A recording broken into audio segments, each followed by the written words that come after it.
What up, gents? Welcome to TSG Uncut. I'm your host, Sean C. Now, there's been so much back and forth between black men and black women. There's a disconnect that is obviously going on that is making both sides feel like the other side isn't hearing what they're saying. I am actually going to be responding to one woman in a video who says that black men need to be more patient with black women. I'm going to hear her out and I'm going to give my reactions to what she's saying. Do me a favor, hit that like button, and without further ado, let's get started. Fellas, black men in particular, y'all have to have more patience with black women. Do y'all think we want to be masculine?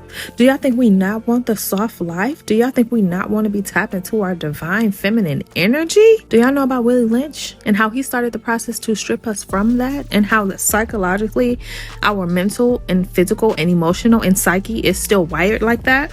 And instead of us coming together and breaking the curse of Willie Lynch, we're still operating in it. Now, the next thing she does is question whether black men understand about what happened with Willie Lynch, talking about what happened during slavery, and she is using this as an excuse to why black women act the way they are, that they behave the way they are now. And to me, that is cap. The black community was the most married community of all ethnicities and races back in the day, up until about the 60s. And then you had the girl power movement that came along. Fast forward, you have the welfare system that came along. So I'll give her credit on that. Black women were forced to choose to be able to take care of their families, vice having the men in the home, or they wouldn't be able to receive any money. At that point in time, men were not able to find factory jobs. Those jobs started moving out of the places that men were at, that they were able to get jobs. And so that was the first disconnect. 85% of the head of household is a woman,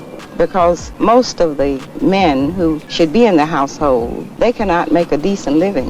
And of course, it is better to know that a child will be fed 12 months out of the year than 3 months, which during the summer when construction work you can make a decent living. The man in the house rule was written to prevent welfare cheating, to make sure that aid to families with dependent children would go only to families headed by mothers. But the effect of the man in the house rule is to create for children an atmosphere of investigation and surveillance. And thus, the welfare system in its operation turns out to be a system to make life harder for children. And then you had all of the laws and the different things that came to be after the death of MLK and Malcolm X. And so there was a concerted effort to put a divide between the black man and the black woman. So you don't even have to go as far as slavery, because we've proven post-slavery that we could still be married and be a family unit. So to use that as an excuse for behavior now is cap. There are things that other generations have gone through that you all didn't have to go through. You didn't even have these struggles 20 years ago. A woman's natural feminine state is being a nurturer,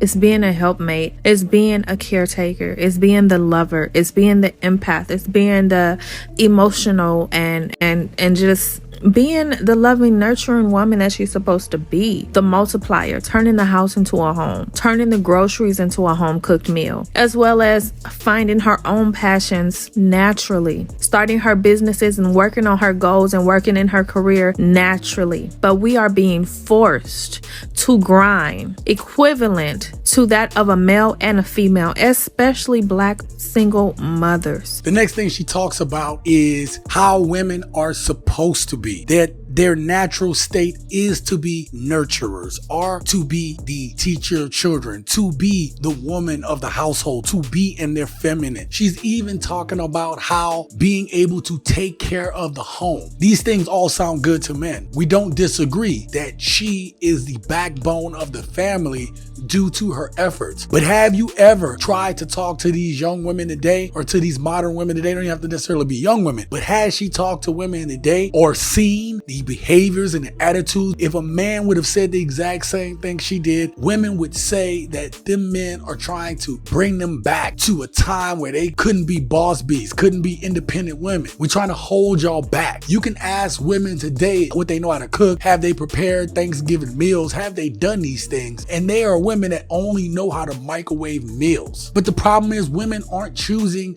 to learn those skills, not for some man, but to be able to take care of themselves. See, in the Black community, this phenomenon happening where women feel that they have to do things equivalent to men. It's what's causing one of the biggest rifts in the Black community. Like I was saying, y'all tell us all the time, if you go to the dealership and they see you a woman by yourself, you're going to get played.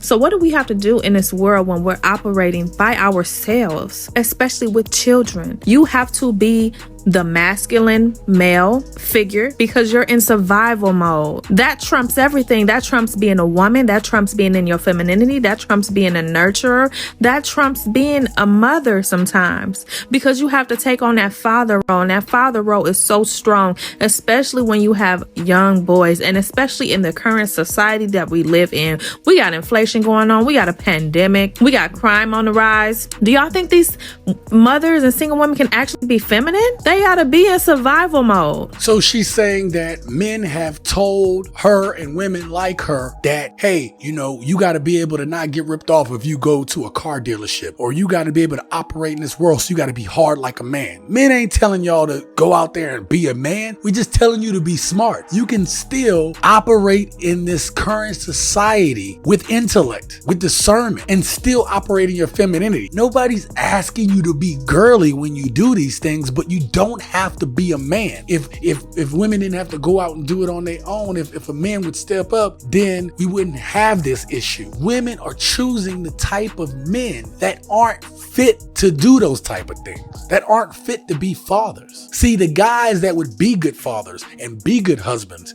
and would support that woman emotionally and financially and all these different things. Women diss those guys. Women says, I can do better than that. Women see these glamorous lifestyles and think that is better than bringing up, supporting, and raising a home in her natural femininity. Ladies, men don't want to feel like ATMs or robots, and I don't blame them. Just like we don't want to feel like a man is using us for our vagina and for sex, men don't want to feel like they're just being used for what they can provide financially. They have more to offer, and we have more to offer than sex. They have more to offer than money. Get it together.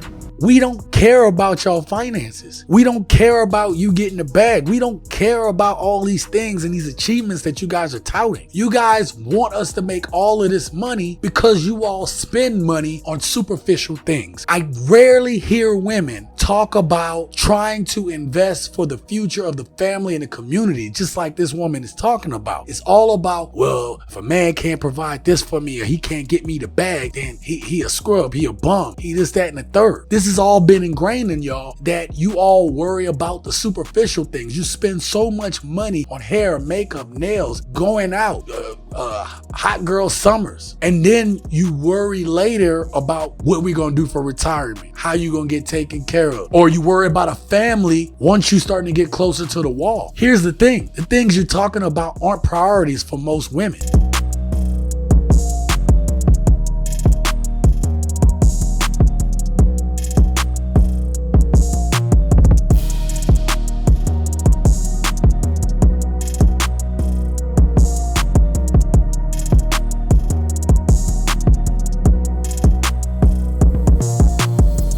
They didn't tell us that if you give up the man, you're going to take one of these things and it's worse and it will destroy your nation. They didn't give us that information. They made us think that it was some kind of glorified position to brag about the fact that I got my own job, my own credit card, my own car, so I don't need no man. I don't even know how we got that mixed up. Ain't none of that got nothing to do with being with no man. We talk about the great strength that we have as black women. Well, the welfare department don't rent government apartments to single black men. Those apartments belong to black women who are allowing this to go on in their home. We have not looked at what part of the responsibility do we share.